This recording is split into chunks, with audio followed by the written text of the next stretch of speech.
Welcome to the Joey's Movie Blog podcast. I'm your host, Joey Strandberg, and we are back for episode 7 of The Last of Us. I am joined by my co-host, Frederick Lopez.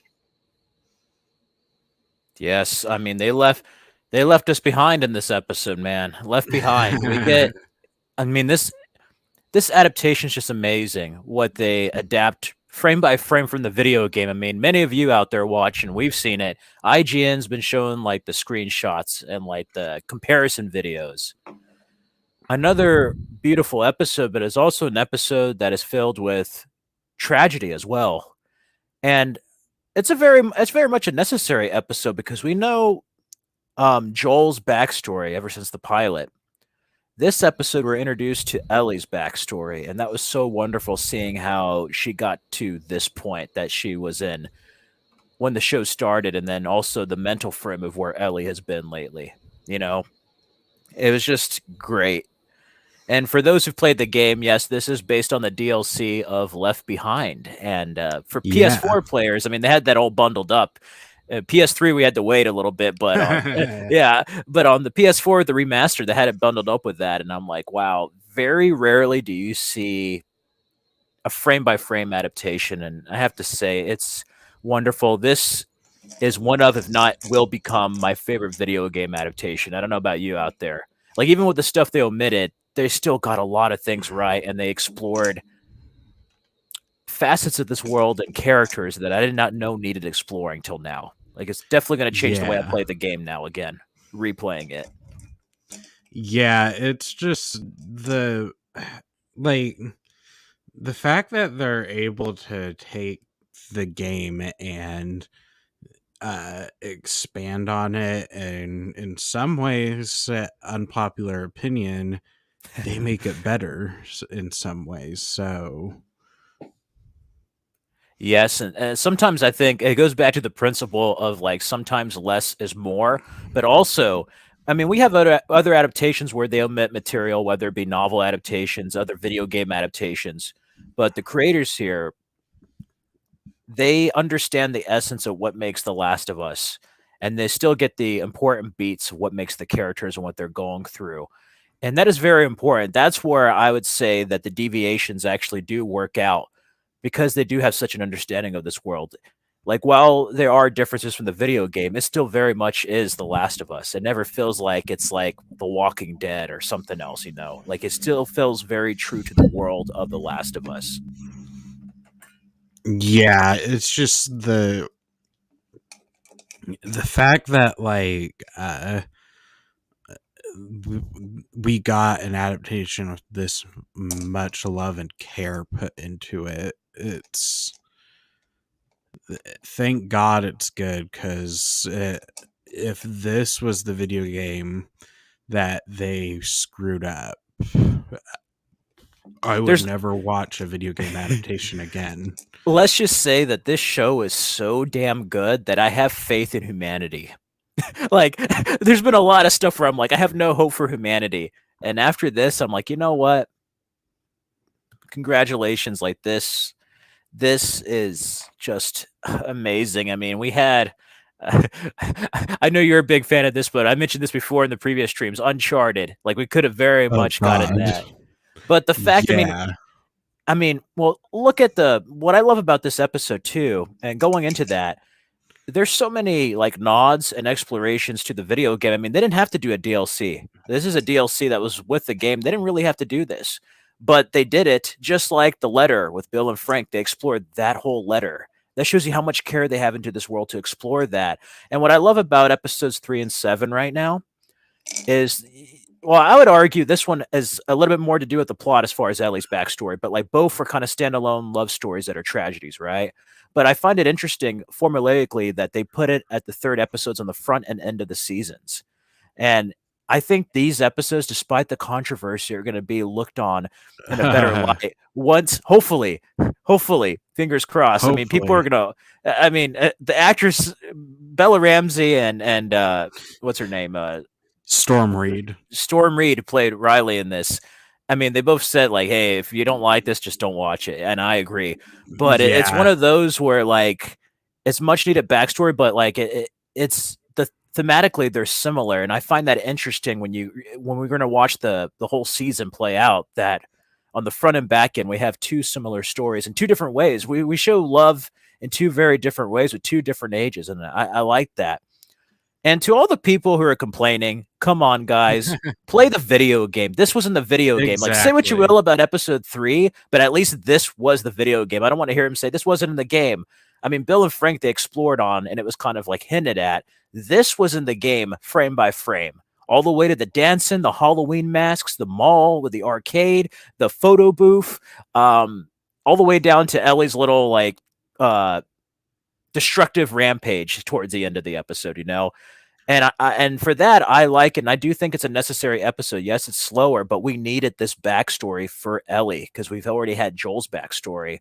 And I really love what they did here. My only nitpick, and this is a small nitpick, I wish it was longer. I would have loved a 90-minute version of Yeah. this episode going more into Ellie's Fedra past, going more with them throughout the episode, Riley and Ellie's relationship, and maybe intercutting kind of like the video game. But, you know, like for people who haven't played the game, I mean, you remember Joey, like in the game, they would cut back and forth between the present and past, and you just have to go look for like medical supplies and like the snow and stuff while they're showing Yeah.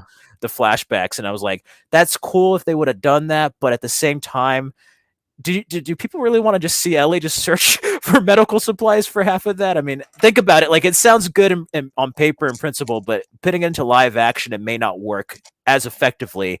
And that's why I think Craig Mazin and Neil Druckmann have to make the changes they do to make it for this format for TV. Like, Yeah. So yeah, I guess we should start with our full episode breakdown now. let's start from the beginning. Yeah. So, so we open with Ellie going like looking for medical supplies in this basement, and Joel is telling Ellie like, look, just go back to Tommy. He'll finish the job. Just leave me.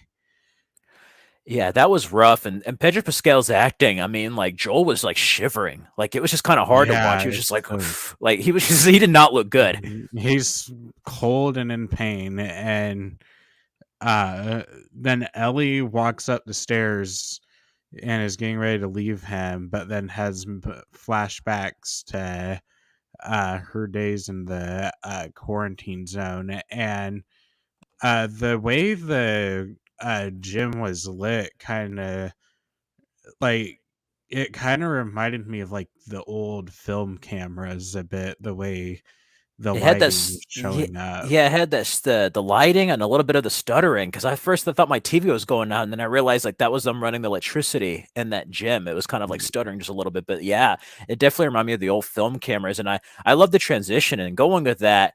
It kind of has that kind of like it's after the world has ended, but it kind of has that old timey vibe in a way too, because we see Ellie kind of like trying to do laps in like a PE class almost there, training camp really, and we see her with a Walkman. She has like a cassette player Yeah, with headphones, and I thought that added to that. I'm like, yeah, it definitely kind of has that old film vibe to it, like the way they transition that. yeah, and then her trainee Bethany started taunting her about her friend leaving, and then that pisses Ellie off, and then uh, she just goes. She, I assume, probably went full Batman on her, considering the fact that she said she had to get 15 stitches.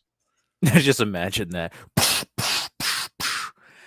And yeah, that and then Ellie just had like a bruise on her eye, so it must have been bad for the other girls. Like you should see the other girl, like yeah, she must have just pummeled her and just to the ground. Like Ellie, I mean, we already seen Ellie's kind of already has like a short fuse and just kind of a chip on her shoulder already. So like being in a Fedra camp and being told what to do, it's gonna be kind of like against her nature in some ways, even though like she is a bit more subordinate to some orders here. I like seeing what's it, the actor Terry Chin. He was the captain that was there after the fight. So we cut to like her already like it's almost like I guess it's a captain over there. So it's like basically equivalent of going to the principal's office almost. And it's interesting seeing like not only her attitude towards authority, but then also like that captain there is just like, I see great potential for you to be a leader, and he's like talking to her. Yeah, and it's like offering her to go like it was like i- he said like he couldn't just throw in the hole since it's already been like 3 times. Yeah. And her attitude becoming a problem, and eh, like pretty much like he basically said like you could either scoop up shit with Bethany or under Bethany's supervision, or become an officer. And Ellie chose to uh become an officer. I love that it like offered it like a possible path she may have had if she stayed. And I like it that with the keys too, and how like it kind of shows you what happens to people under the federal rule too, because he's talking about like you're gonna be in an office, you don't have to worry about being out in weather or going out like doing all this. So it kind of shows Yeah. you the system they have in place, and if you're not an officer, you're pretty much going to be stuck doing like sewage detail and other things that are not very desirable. And like, I like that because it kind of showed a glimpse of like how the federal world works now. Like you're either going to be out there fighting clickers, you're going to be a firefly, or you're going to be under Fedra where they have laws and systems and you have to abide by them until the day you die. So that was very fascinating in that scene, how they kind of like showed a hint of what this world is like. Yeah, and I mean we kind of got a glimpse of it in episode 1 where Yeah. with Joel burning bodies and signing up for sewage detail, and uh i- it's like Fedra had some good ideas of how to run things, we're just very we're just very controlling. And we kind of got to see last week in Jackson where we got this big where like we kind of got to see a sense of normalcy for the first time, uh or at least Joel and Ellie did. And it like the first time in the apocalypse, and uh like kids are just watching movies. And like Fedra, it's like they're training kids uh to shoot people and kill fireflies. So To quote Bill, the government are Nazis, especially yeah. then instead of not back then, but now, like what Frank said. Yeah, it's pretty much what it's like. I mean, they're just I don't know. It's a very grim world when you think about it. It's like I wouldn't blame people for just leaving and joining a Fireflies or just taking your chances out there. As bad as it is, I'm like, it's Yeah, we do have to be careful what we say about the government on YouTube, but Oh yeah, well, luckily there's no Fedra yet. But what I like is that in a way too, it shows you kind of like Joel. He was just kind of like surviving, not really living. And even though there is a way of life here, there's no real way to really live. Like yeah, just it's like they don't teach kids how to be kids, which on one hand, it's great to teach kids survival, but also like the fact that like you're teaching kids from a young age to uh just go out of the way to kill people is kind of a grim sense of the world. it really is. I just love that scene though with the captain, and then Ellie's just like, "Can I please have my Walkman back?" Yeah.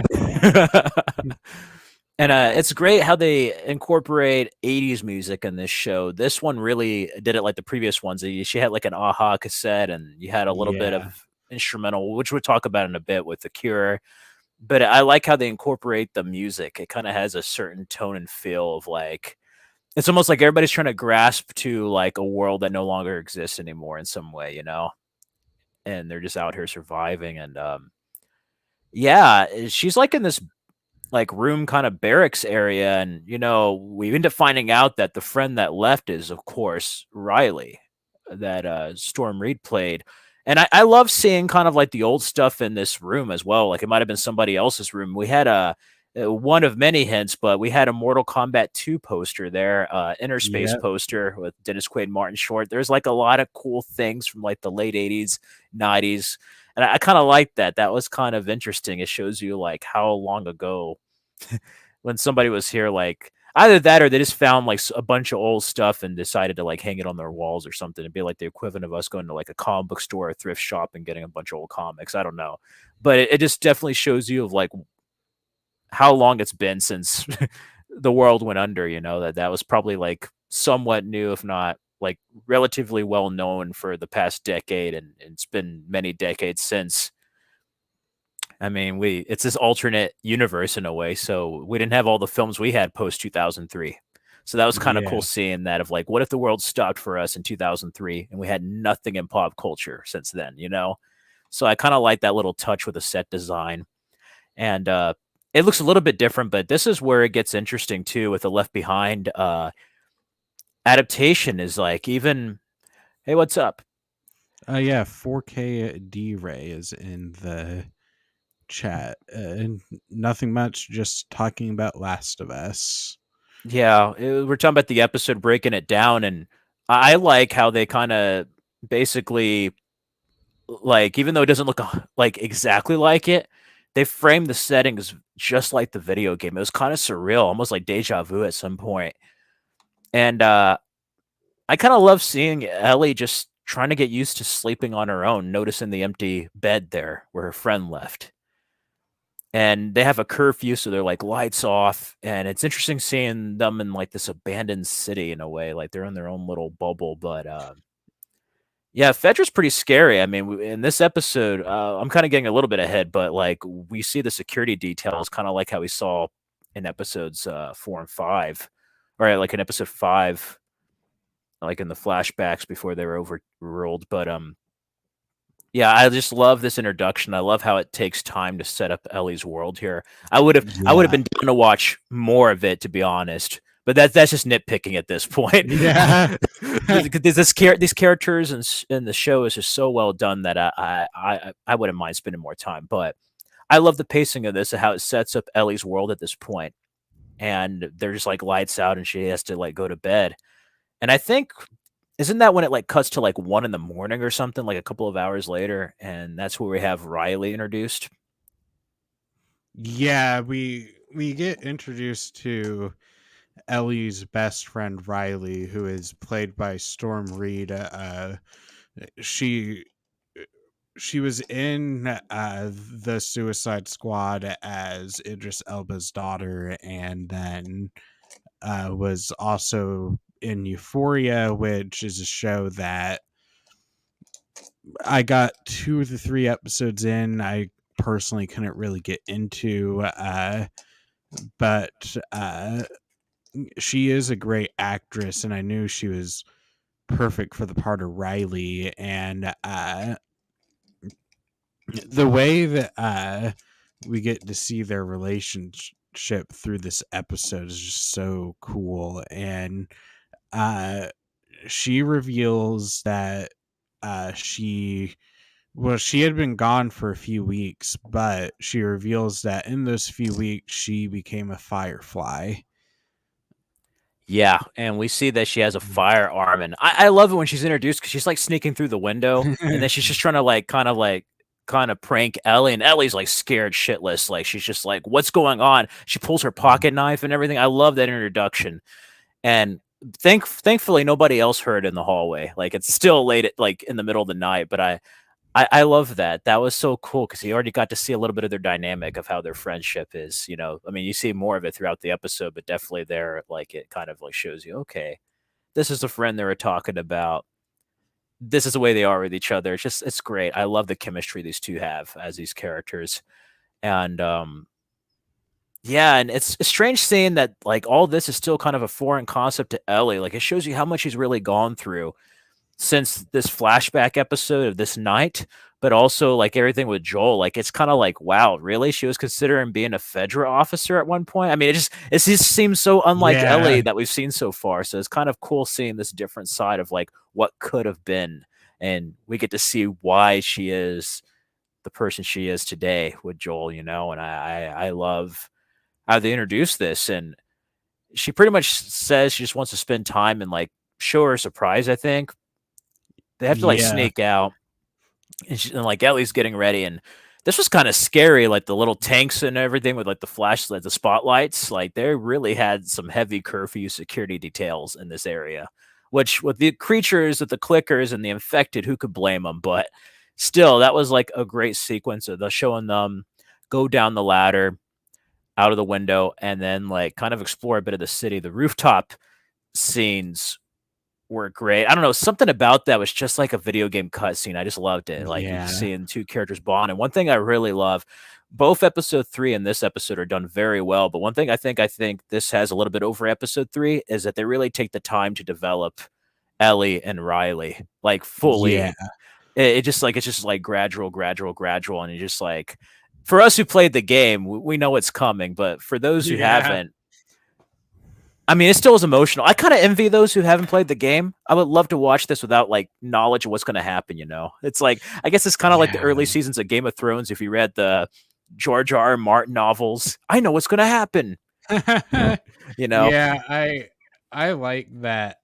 I mean, like, I envy those who are just experiencing this for the first time and experiencing the story for the first time as well. Like, especially since some they don't have any biases to the game and can judge it on its own and not just as an adaptation. yeah, exactly. Because like sometimes like, this one I thought was a perfect pace. I know a lot of people were complaining about the pace, but I love this episode. But like I sometimes don't there's understand that complaint I personally. I don't it really perplexed me. But like sometimes I'm like, oh, there are slow moments. I wish they didn't omit this. I wish they did this. But then sometimes you have to take a step back and look at it as a non-gamer. I don't know. It's just kind of like I said, like with book adaptations, if you read a book series and then you like watch a movie, you're always going to be thinking, but you kind of have to judge it on its own. That being said, they've done a wonderful job, and I love seeing these girls' chemistry here. And I think she has like, was it whiskey or something? What does she have? Like a Yeah, they bourbon? find a Yeah, whiskey, like they find the body of a guy that OD'd on yeah. sleeping pills and whiskey. Yeah, that was scary, man. Like he was a dead body and his eyes are like all open still. But then when they were trying Yeah, to get the bottle, the like ground like got pulled under. That just that like got me. just I, like in the game sometimes. I know, and it was also cool seeing like them talking about resources where Ellie had a Fedra flashlight and it was like she had to like tap on it because it was going out, and then like the Yep. Fireflies it's like perfect battery and everything, so it kind of shows you where they're at as far as resources and stuff and scavenging. Yeah, like in the quarantine zone, you don't have like the resources there are very scarce, which is why uh Tess and Joel started trading with Bill and Frank for Yeah. supplies. And even Joel got his like Joel and Tess got their guns from Bill and Frank, I think, Yeah, I think because so, they yeah. did. And the way the way they've explored like the differences between Fedra and the Fireflies is really interesting to me.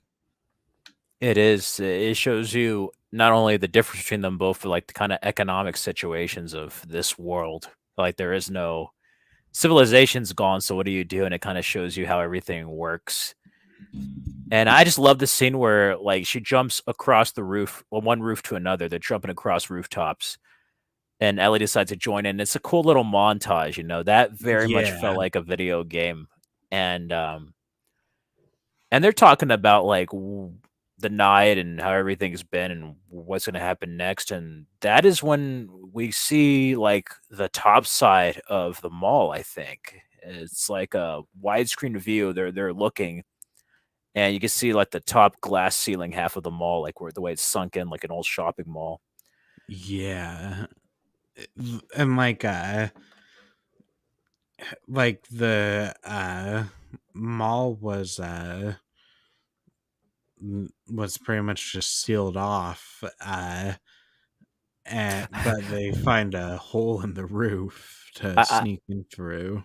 I love that where she's like, Fedra said this is sealed off, and then Riley's just like, then why isn't it sealed off? And I love that little Yeah. line there, and then they go under there, and it's all dilapidated and everything. I mean, some areas like that are in the game when you go through, and it's great seeing them go through that hole and then like into what is going to be the shopping mall, and that's I guess when we find out that Riley has known about this place and made this special surprise for Ellie. And Ellie's like searching through and it's all dark initially. Yeah, and her flashlight is just dying, and as soon as it dies, Riley turns on the light, and it's just this really great shot. I I I love love that this shot. shot. Yeah. Hey, you know what's funny? This is like post-apocalyptic, but I guarantee you some malls actually look that way in modern day America. I know in my small town it Yeah. actually kind of looks like that. I mean, there's no overgrown plants, but it's almost how it looks. Mhm. And I find it funny because Ellie's almost like the Gen Z kid. Is this a mall? What is this? And I can just see that with my nephews and niece, just like, yep, that's the reaction of how a mall used to be. But it's kind of bad because it's like, damn, my mall looks just like that. There's no difference. Probably It's a modern day mall. probably even has a It does. homeless It man does. sleeping in a store. Like, I Luckily, there's mean, no infected though. There's no infected just hanging around the toy store or anything like that. So you never know. They might have taken too much bath salts or something. there's mold growing in the area. No, but I love like Riley putting the power on and explaining to Ellie like I wanted to surprise you, and then like Ellie's just amazed, like this is just like a wonder of the world for her, and there's gonna be like 5 surprises, what they call 5 or 4 wonders, and the 5th one, which is the first one they go through. It's funny seeing Ellie light up over an escalator. I love that sequence, and they had "Take on Me" by Aha playing for a bit, and Yeah, she's just playing on the escalator, just being blown away by it. It's like it's such a refresher after a few weeks of just flat out being emotional, just seeing this innocence in the world. yeah, and Bella Ramsey's acting was just so great in this. Both actresses, Yeah. and for her to convey that innocence was very childlike in a good way. Just it's like it takes you back to when like we were kids and like discovering an escalator. I was a little bit scared of it, but it's just like discovering like, whoa, this thing can do this. This stairs, there's Yeah. stairs that move, and it's funny seeing like Ellie kind of fall too, when she's like going on it too fast, just going up and down, and that was just so sweet that moment.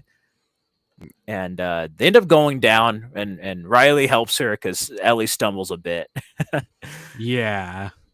And I love the detail of this mall, but also the creators went out of their way to actually make it look like an older mall, but like Subway had like the 2002 Subway logo. There's an early Yeah. GameStop. Like they actually made the logos look like they did back then. And that is a very intricate, small detail that just does wonders because any other show might have made a mistake and used like a modern mall or something. But the fact that they got that level of detail for the time period is great, but also shows you like again, like many things in this world, it's a relic of the past, and it shows you how long it's been since this mall closed down in a way. Like just, I also Yeah. love. I think I'm getting a little bit ahead of myself. They're talking, and I love that, and it's funny. where are the electronics? Well, people thought they needed this. And it's like, but there's all this soap here. And it kind of shows you that people were probably looting a lot of the expensive stuff and sneakers and electronics. And then there's like the necessities that people would kill each other for now in this world. They're just all right there. Nobody decided to get the soap or anything else there. And I found that fascinating in many ways. I mean, Fedra should have probably eluded the mall as well for the Oh, necessities. totally. If you get good Yeah. behavior, you can go ahead and play an arcade game. No, okay. Yeah, and I also just love the way the neon lights from the lights from the sign reflect on like they incorporate them into the lighting of the mall.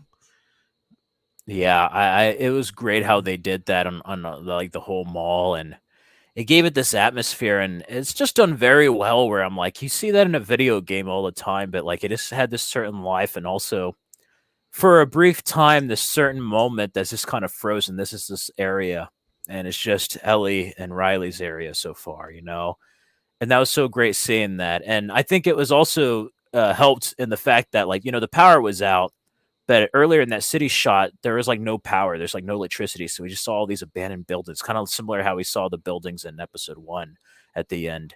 And it was just great seeing some color. That was great emotionally, and then just like visually showing that there's some color in the world, in this grim Yeah. world. Yeah, and it's even funny like watching them go to Victoria's Secret. Who would wear this? You know exactly what they'd wear this for. I And love that. yeah, I love the way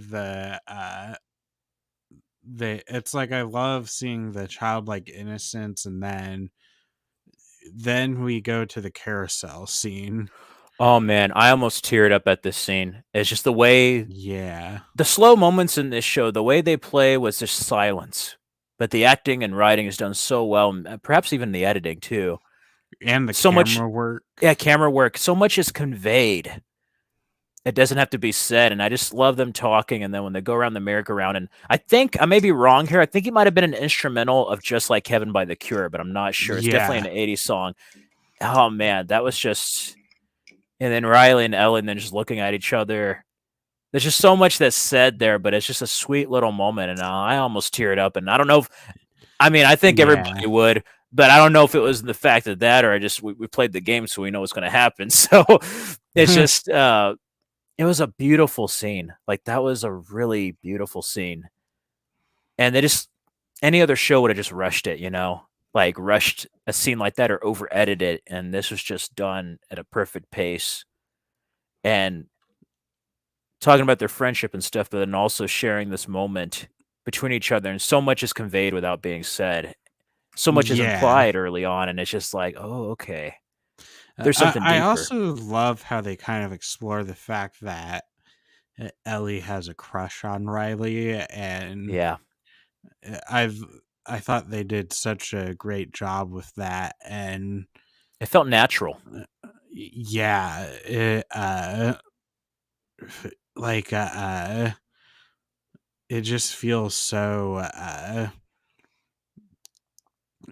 like everything just feels so natural in this show and not overcooked. Like You know what it uh reminds me of? Like a John Hughes movie. Like you can just whether it's men and men, women and women, men and women. It's almost like that teenage love. If he's watching '80s movie, and it's just like there is this innocence, but then there's this there are these feelings that go into a transitional period of your life of being like a child to almost an adult. And I just love how they play upon that, and I think they did a beautiful job here between them two. So much is said, and Ellie and Riley know how they feel. It's a matter of expressing it. yeah, and back to your point, like this entire episode just felt like skipping school basically. Yeah, it really did. Like it just felt like something that you would see like on Ferris Bueller, like an '80s movie, where it's just like we're just gonna have the day to ourselves. Let's just skip and you just get those little small like moments of life, really. Oh man, I just love it. And then it also felt too when the merry-go-round just like stops all of a sudden. You know, that little moment's like done. And I love how they did that abruptly. I would have loved seeing like 5 more minutes of that scene, but I was like, okay, she's like, let me fix this thing. And I love it too because like Ellie's just trying to they're trying to express it to each other, but then like Bella Ramsey's just like kind of getting close to a moment where there's gonna be a moment between them two, and then something happens or someone says something, and it's just kind of like it stops for a while where it The has that kind of carousel breaks. yeah, it has that kind of awkwardness that you would have not only in a relationship but just like with young love. You know what I mean? Like this was definitely an episode of like young love or first loves as well. Like it just oh man, it was Yeah. just done so well. Yeah, like I just like the way they use the camera work and facial expressions to convey falling in love with someone. Like I love it when movies do that. Like you, it's like you're visually showing that someone's in love instead of just flat out saying it. You know what I just noticed too, the camera too, and maybe it's like being in states of being vulnerable, but they did a lot of low and high angles the same way they did kind of like Yeah, Bill and Frank, you know, Bill and Frank with the piano scene where he's singing Leonard Ronstadt and he's singing. They had like Frank there and then Bill sitting, and they do a similar camera angle here on the carousel, but it's like Ellie like looking up at Riley and Riley like looking down, and it's like I love that yeah, dynamic. It reminded me of that. Thinking about that, I'm like, yeah, they do convey a lot, and I mean, film, like anything, and even TV is a visual medium, and like a photograph, a picture is worth 1,000 words, and here we have this, and so much is just conveyed in this small moment, in this small scene, and yeah, I just love that innocence, and of course, she's just like, "I'm gonna have to fix the carousel. It's broken or something." I think they ran yeah, out, yeah. and The carousel broke, and then they go to the third wonder, which is the photo booth. I love this moment. This moment was Yeah, like straight out of the video game, minus like the Facebook app thing, but still, like it was yeah, just like the video game. And going back to like the '80s movies, I mean, it's almost like Karate Kid or something when like Ali and Dale LaRusso are out, or like you see the old teen movies where they're all doing the photos. But I love it too of how real it felt because they go in there and $5. And it's like, luckily I came prepared, you know, and I just love how frantic they are of like, oh, what do we do? What do we do? It's like scary face. Okay. It's just like silly. And it's just like them coming up. I mean, it's so well done. And I mean, that was frame by frame from like the video game. It was crazy how they did that. Like with the framing of like the countdown of the booth of the faces. Like, man, yeah. I don't want to hear anybody say it wasn't like the game. Like this episode was 100% like the damn video game. It may have cut some stuff. It may have done stuff a little bit different. I mean, like a tiny bit different, but this was the game verbatim, like the video game of Left Behind. Like it was just like seeing Left Behind come to life. Yeah, it's not like the game because it doesn't have action. It Well, it just, kind of does actually, just yeah, not in a Michael Bay kind of way, but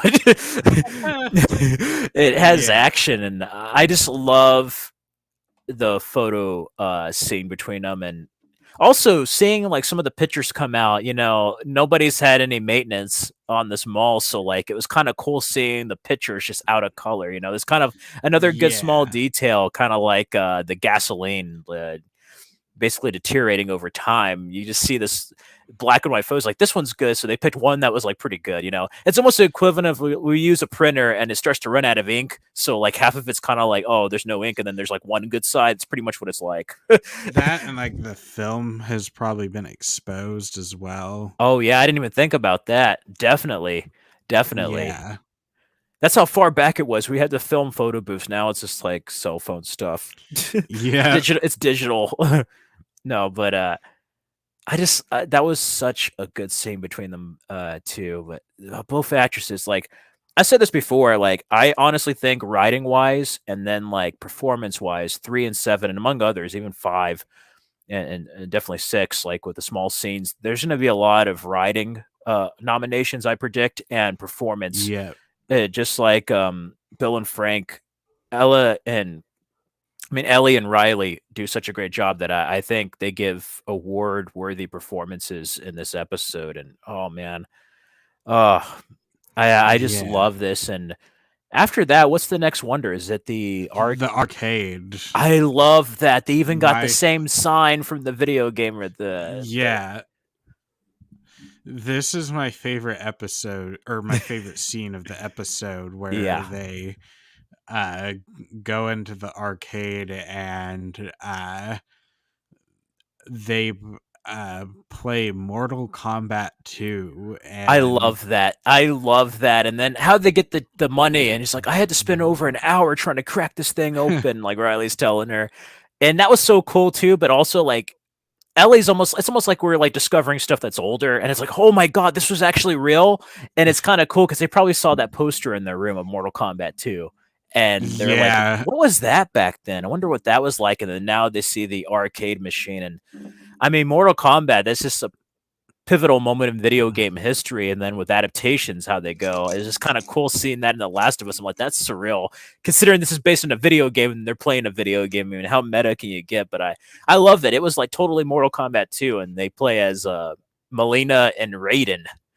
Uh, yeah, we got to hear about Melina where in episode 3 where Ellie was talking to Joel about how like it, it's her like fatality move was like sucking you up and spitting out your bones. and I love how they show that, and also Ellie just having to learn. It's like, what do you do? There's so many buttons. I Yeah. just love that. It's like, hey kids, this was called an arcade machine. I just that could be kids Yeah. right now trying to use an arcade if they never used one. Like I just this is such a perfect moment. And Mm, clearly Riley practiced beforehand. It was great seeing her play, and she did the freaking fatality. She just sucked her up and spit out yeah. the bones. That was just crazy. And I love seeing them retry that, and then like her kind of help Ellie and Ellie do like a telling her what to do for the fatality or whatever of Raiden. Oh man, that was such a good scene. I mean, I had a smile on my face throughout that. And what they did brilliantly is like during this, while they're making a lot of noise, there's a store nearby, and that's where we have a hint of an infected. And this guy's Yeah. just like lying down there. He's almost like in sleeping mode. And then he hears something and wakes up, and it's just like, oh my God. And that's where I start to feel uneasy because so far it's been this like beautiful, kind of like innocent, kind of like isolated story where they're not in any danger, except for like Fedra and some small part and the guy in the floor. They're not in any danger, and you're just like, what's going to happen next? And it's crazy. Like we've played the game, but like this show has always left me on the edge of my seat where I just feel uneasy sometimes. Where I'm like, Yeah. I don't know what's going to happen, and I know what's going to happen, but I don't know what's going to happen. you know, and I love that. I love seeing the passage of time too. Like they use so many quarters. They had like a bucket of quarters, and they're just like on the bottom of it by the time we get to. Yeah, and like by the end, like Ellie gets her fatality and Yeah. she's just like screaming in her face. Yeah. I love that. Oh man. There's so many good Yeah. arcade games. We also saw like the race car arcade game that's kind of similar to like the video game as well. It was cool seeing an arcade, and there's been some great stuff like with Stranger Things and other shows that have like the 80s mall, but this is one of the few that actually felt like a real mall, like despite it being all dilapidated and nobody there, and it just being weathered through decades. Like this felt real. It's weird. It's almost like finding a moment in time that has been untouched. It'd be like if we went somewhere and there was like a Hollywood video or a blockbuster video that was like that was just outside of the world and didn't get. It's like maybe a little bit damaged, but there's still stuff inside of it. Like that would be so surreal. It'd almost be like a time machine in a way, like this moment of like the old world that no longer exists anymore, and it's there. And oh man, I just love that. And I think this is where we go to them like walking after this.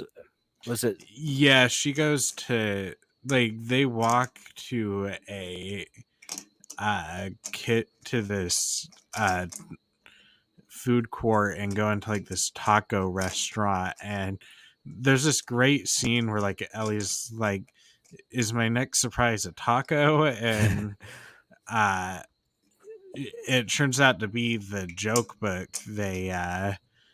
Oh, I love found. that. The pun, like, oh man, I love that. And it's gonna even hit harder when you rewatch the episodes and you're like noticing like the Melina reference, the pun book, like there's a lot of callbacks. And that's another reason why I say this episode is absolutely necessary. There's a lot of stuff of why Ellie is the way she is and why she's at this certain point. And this is a much needed episode because we got Joel's backstory. We haven't really gotten Ellie's, and this does it perfectly and also shows and it strengthens the relationship. It's kind of like think about Bill and Frank, even though that was kind of different. This one has more to do with Ellie. The other ones, even though it was isolated, it still had to do with like Joel and his relationship with Ellie. And this has to do with Ellie and Yeah. her relationship to Joel. Like this backstory helps show with the audience why she's gonna be this way from here on out, especially with Joel, you know. And yeah, that was such a funny scene in them going through the different puns and reading them. And I think it's at this moment, wasn't that when she discovers the pipe bombs? Or like, Yeah, and my favorite joke they told was like the "How does a computer get drunk?" takes a screenshot and they just yeah, don't what's a screen? understand it. What's a screenshot? Yeah, and but yeah, she discovers that it's a bun a bunch of pipe bombs, showing that this is the Fireflies loot. Like this is where like the Fireflies are keeping some of their loot and everything, and this leads to you know this leads to this argument between them, and Ellie just storms out, and Riley reveals that she tried to that she asked Marlene if she could bring Ellie, but Marlene said no because I mean, given the backstory between Marlene and Ellie's mom, which I'm excited to see how they expand on that. Yeah, we're gonna have Ellie from the original game play her mother. That's gonna Yeah. be cool. I can't wait for that. Yeah, and how Ellie was put there for protection, and then uh pretty much revealing that Riley's going to be stationed in Atlanta and just wanted to spend time. That's kind of sad because it's like she wanted to plan this one perfect like goodbye night in a way. Yeah. And it's crazy how just Bella Ramsey just like loses it as Ellie and just storms off and great detail too. She's like even crying there. It's just like she's just so infuriated at that point. And it was heartbreaking for a while. And you think she's gonna leave, and then that's when she goes through the doors and then just kind of stops. And then goes back and I was trying to think, did they start having the intercutting to the present? I think it's a little bit later, right? No, they don't yet. Yeah, they don't yet. Okay, so like she goes back and this is crazy here. At first, when she goes back, she's like, "Hold on a minute." She's gonna try to like get to Riley. You start hearing screaming, and it almost makes it seem like she's in danger at that moment. That maybe it's the infected that we saw earlier. And she ends up going through like the store. It's like the gates. They're like halfway open or whatever. She goes under, and it's at this Halloween store. And that was such a good like kind of twist of or subversion of expectations because I was like, oh no, is Riley already in trouble? And it's just like Yeah. this like spirit Halloween decoration thing that's just like Yeah, the things that scared my brother. And Ellie's just sitting there revealing that the Halloween store was going to be the fifth wonder. yeah. Oh man, this it is crazy seeing them like get over like their last night and their conversation. And another detail. I mean, almost all of this is exactly like the video game. They even got the masks right with like the werewolf and clown mask. Yeah. That was cool. They didn't have to do that, but they did, and I was just like, wow, this is surreal. But I love this moment Yeah. of like reality for both of them, you know? For the episodes so far, they're kind of living in this like innocent teenage fantasy. And now it's just like the magic's almost gone. So we just have to make the most of it while it lasts, you know? And oh, the conversation they have is just wonderful. And okay, I guess you should continue the recap. We're about to get to a pivotal moment here. Yeah, so uh they hook up Ellie's Walkman to the sound system in the store, and the two dance on a counter with their werewolf and clown I masks, love this and moment. uh they're dancing to I Got You Babe by Etta James, and then Ellie slows down, and that's when we get the somehow still controversial moment It's not even that where controversial. They played the Ellie game. and Ellie and Riley kiss, and it's just a very sweet scene. It is. This whole thing felt like a teenage movie, a teenage love story film. Like it was just, and I love how built up it was. It wasn't done like right at the beginning. Like say what you will, like I love episode 3, but like it was kind of like okay, they just met Frank. This happens. We get to see like Riley and Ellie have a history together, but then also it's kind of built up. And again, it's a different love. The previous one was like an adult love. This is like teenage puppy love, like first love, you know, in a way. And I just love how it was done with in that way. I mean, it was just like any teen movie of like, this is how they feel, and then she's able to finally express how she feels to Riley. And Riley's not even that surprised. She's like, finally, almost like just like it's about Yeah, time, you know. And just the music and everything, how they did that, the slow like her taking off the mask, just looking, and then it's just a beautiful scene, really beautiful scene, and probably the last moment of peace we have so far in this episode. yeah, Um, they unfortunately get uh, attacked by an infected. that just came out of nowhere. Like after that, it's just like it's a calm thing, and then it's like, what do we do now? It's like we'll figure it out, and then it's just like whoosh, that's when the thing just comes in, and there's just crazy fight, and they each kind of hold their own, and then like Ellie is like struggling. I think there was a gun, and then the gun ends up like falling on the floor during the struggle. And then that's when Riley comes in, and then Riley is like really pinched in a corner until like Ellie is able to get her pocket knife out and like kill the infected the way she did in Yeah, she episode didn't. 5. She even did like the stab in the side, stab in the head thing, Yeah. uh, and And then Ellie is just like really excited, but then notices the bite on her arm, oh and my god, then that moment, Bella Ramsey's acting was just so damn good in the scene. And then it's a moment of terror of like, what just happened? Oh no. And then just like looking, and she's like wiping her arm, noticing the bite that was like yeah, healed up in the earlier in the season. And then oh my god, that her acting there is just pure terror, and it's heartbreaking too, because she's like, you just had this wonderful moment. You just confessed how you felt to your best friend, practically your first love, only for this to happen. And she probably doesn't know that she's like immune to it yet. So she probably thinks she's going to turn to an infected at this point. Like, who knows what's going through her head? That scene was done so well. And then we see Riley, and that was sad. She like lifts up yeah, and she's bitten as well. And I was just like, oh my God. For people yeah. who didn't know that, I wonder how much of a gut punch this was. Like for people who haven't played the game, like yeah, somebody's gonna either die or get infected on Last of Us. That's just a Yeah. guarantee now.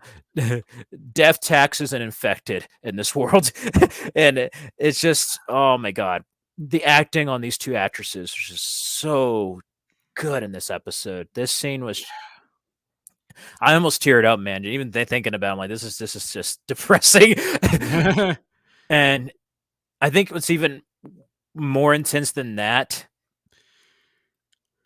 is a scene where they sit down and they're just like figuring out the scenarios of like would they let themselves become infected or not. And I'm trying to remember, they had one little fast forward, and it was when Ellie was trying to look for the first aid kit stuff. I don't know if it was before or after this little part. They Well, started they after Riley reveals the bite, Ellie like decides not to lead Joel, and like rampages through the house for supplies, and then it was crazy seeing how like ransacked that house was. Like it was a miracle she found something in that. yeah, and then Ellie and uh, Ellie and Riley are sitting there, and option one is to use the guns and kill themselves. Option two is they wait it out, and then Ellie asks what option three is, and Riley could only apologize, and the two share one last hug. That was just sad, man. And I think the video game goes a little bit further, but they don't show what happens to her on either one, I don't think, if I remember correctly. No, That's probably no, for the best. and then Ellie finds the needle and thread and closes uh, Joel's wound, and then that's where it all ends. To think without like an anesthetic or like any like liquor or anything to hold Yeah, on to, he's just doing it. And he's just like, oh, like that was just like the effects on that were yeah, really well done, just like sewing the wound up. And I yeah, love it too because like Joel lost his daughter, and this relationship with Ellie's bringing those memories back, but he's like, I'm not going to lose anyone like that ever again. And this is kind of the flip side of that with Ellie. She lost her first love. She doesn't want to lose anybody close to her again, you know? And I yeah, love that. That kind of like gives her these flashbacks, give her motivation to like fight and try to save Joel, do something that she couldn't do with Riley. And yeah, I wish this episode was longer. That's my only nitpick. Otherwise, this is a beautiful episode. I mean, I give it a 10 out of 10. Like this was just damn good television. It's not TV, it's HBO. It's The Last of Us. yeah. Oh man, It and just and it's even better that they actually got moments from the video game put onto film. That makes it even better. And this was very much a necessary episode. I don't care what the critics say. Clearly, you have some people who are just kind of bigots in many ways, but like yeah, as far as like video game and like pacing, I can see why it could be slow for people, but I did not see it on this episode. This episode is absolutely necessary. Like I said earlier, we got Joel's backstory in episode one. This is Ellie's, and it sets up the perfect, I guess, climatic showdown for episodes 8 and 9 coming up. And for those who've played the game, we all know how crazy David is. yeah. We're gonna hope we're hopefully we're gonna see an expansion on his character. We're gonna have Troy Baker play a role, Yeah, and I love this episode.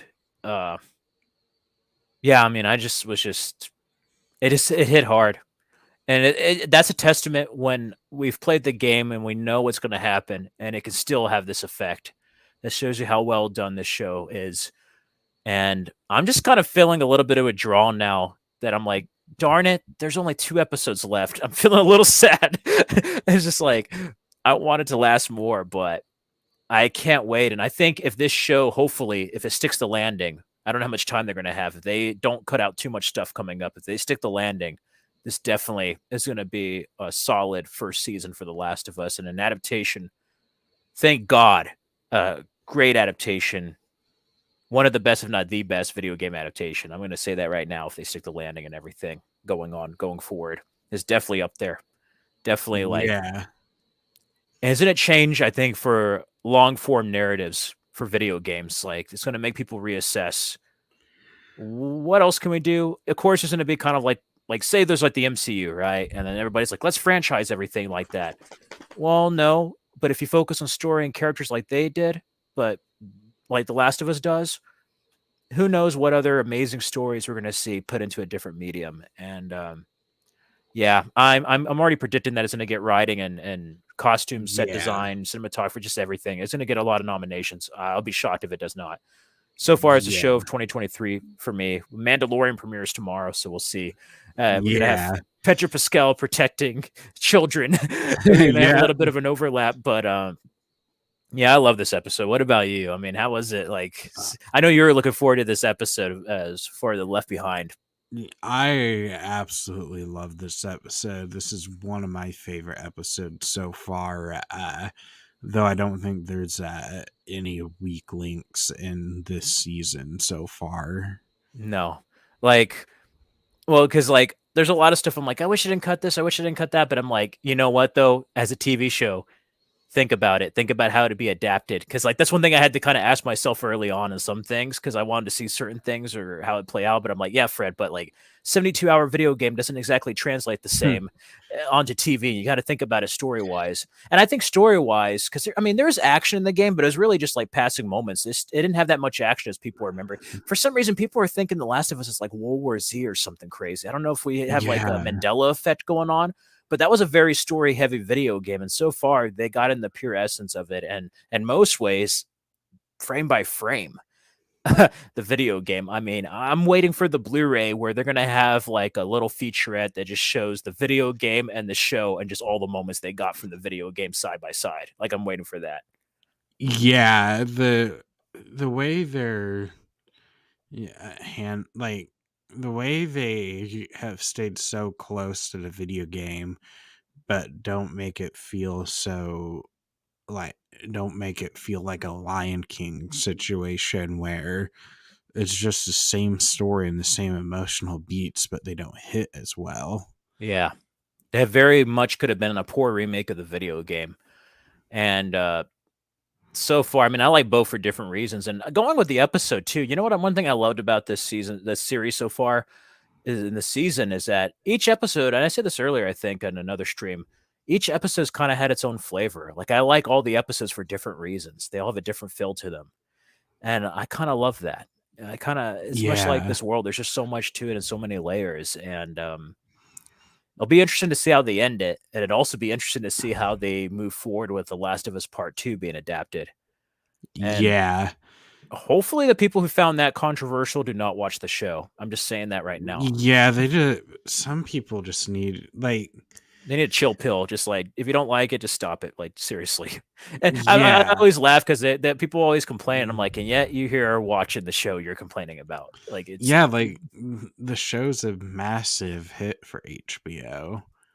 and we're gonna have the Oscars soon. So I'm guaranteeing this is gonna be a comp. It's gonna be a true competitor for the Oscars. The Oscars ratings have been kind Yeah. of like, The I Last of don't Us. think I don't think the Oscars are going to be that great this year with the ratings. No, I just love to see what The Last of Us does, and you know HBO is probably gonna have a marathon. I know you said you're already gonna binge watch this whole season, so I'm gonna be with you Yeah. on that one. And I hope we don't have to wait over a year and a half for a Blu-ray or 4K release. Like, hopefully, HBO is pretty good at least releasing physical media. Like HBO Max is kind of like Yeah. 50-50, but HBO itself is like really good about releasing physical media. So I cannot wait. I mean, like we got that House HBO released House of the Dragon on Yeah. 4K. I think 2 months after its finale, and then uh like HBO Max released Peacemaker an entire uh near like almost like 10 months It was after. ridiculous. Like it ended, and it Yeah. was like almost at the end of the year, like pretty much around Christmas time. It was like released, and I'm excited. Word on the street, that Last of Us might be in late May, early June. I'm hoping that's true. Like that would be a perfect Yeah, way to that start the sounds summer. about. Yeah, so hopefully, but oh man, I'm going through a draw not only about the show being over, but our podcast. So if anybody's out there watching, you can check out our previous podcast here on Joey's Movie Blog here, Yeah, and we'll have to well, I might make a figure. playlist. I'll share it on my channel too. Just make a little playlist so people can like watch it, and then we could talk about it on the finale. I'm gonna go through a draw because it's great having an open space here where you just talk about an episode in depth. No misconceptions about certain episodes. We can go what we liked, what we didn't, but then also keep it real because there's a lot of projected bullshit, so to speak, on social media regarding this show, Yeah. and I think it'll get more love, and especially around awards season. I think a lot of that's going to stop when the results show and they start getting Golden Globes and Emmy awards and SAG awards. I honestly think this show's going to sweep awards season. The next awards, I do, but I hope it's nominated. It better be. I'm gonna be mad. uh, but yeah, this show's restored my faith in humanity. It's like we can't have a good video game adaptation, everyone. Yes, finally. It's about time. Yeah. As The sad uh, as uh, sad as it is, I have a smile on my face on these episodes, and I feel messed up because I'm like, it's depressing as hell, but I'm just happy that they got it right. Yet people are dying and stuff's happening, but Yeah, I'm excited for the next two. Just based on the preview we saw, we're going to see moments from the game come to life, and I'm excited. I'm excited, and even with the short finale, I think the penultimate episode is probably going to be the longest one. I think the finale is only going to be 46 minutes long. Yeah. So we'll see. Yeah, it's I mean, we got Mandalorian season 3, which I'm excited for, but then there's a lot of stuff that don't exactly have me hyped. If they didn't put the first half in Book of Boba, it would have been okay. That's Yeah, what but did like it. now it's like all of a sudden it's like, wait, there 2 years have passed. You didn't establish that, and Yeah, it's crazy, and I think we're beyond blessed to have Neil Druckmann involved in this, and then Craig Mazin, of course, is an amazing writer, showrunner, and yeah, so I cannot wait. And I think after this show, HBO might even increase the budget based on this season. Like Last of Us 2 might in fact be even better than the video game, I think. If done right. But I need to play the video game. I'm behind you. You played the video games multiple times. I need to play too, but I'm aware what happens, but I need to play it before the next season. But overall, I've really enjoyed this show, and can't wait to see what happens next. Those are my thoughts on this one. I thought it was a pretty solid episode, and I think people out there need to chill out, go outside, and touch some grass. That's all I'm going to say. yeah, You need to yeah. go play at an arcade. Listen to a Walkman. I don't know, but something, anything. Go out and play a game. Go out and play the game. Actually, go out and play. Go out and play the Last of Us. It's not going to look like this. This is a PS3 version, but go out and play the PS4 Last of Us remastered Part One on PS5. Just do that, guys, please. Anyway, Yeah, I would. I don't have the PS5 version physically, that's probably but better. we'll play You it. know, that's one thing. I'm glad I had The Last of Us. They raised the price on the games after the success of the show. They were like both under Yeah, $9.99, and now they're like 27 and above. And I actually saw the first one on PS4 from a third party seller on Amazon going for $119. That's unreal. I just like I love the game, but I don't love it enough to spend $100 and 19. It's like I'll just get a digital copy. We'll just spend half that price for the PS5 or something. Yeah. But anyway, that about does it for this episode. What are your final thoughts yeah. on it? Just another great episode of a great show, and I can't wait for next week's episode with David and then the finale. And it's going to be so tough choosing my favorites because there's so much competition. I mean, you had the Bill and Frank stuff, and then we had episode 5 that gave us just some fantastic action and fantastic emotional moments. And then last week's episode with Pedro Pascal's performance, and then the pilot just feeling like everything's coming to life. And There's just so many emotions. Like I was just thinking about that on my channel of like how I'm gonna have like top 10 my favorite episodes. And I might have to go down to like my favorite moments because like it's hard to choose. Like I said, like each episode has a different flavor and I love them all for different reasons. Um it's It's hard. I mean, that tells you how good the show is. Like usually there's some shows where I'm like, okay, it falls off after episode 4 or 5, and it's just this one is not the case. It's been solid and superb so far. yeah, and that about does it. So, Fred, where can they find you? You can find me at Frederick Lopez on YouTube or at Fred Film Fanatic on Instagram, and then you can also find me on Hive. I just joined there at Frederick Lopez. Uh, I am your host, Joey Strandberg. Thank you guys so much, as always, for watching, and I'll see you guys next time.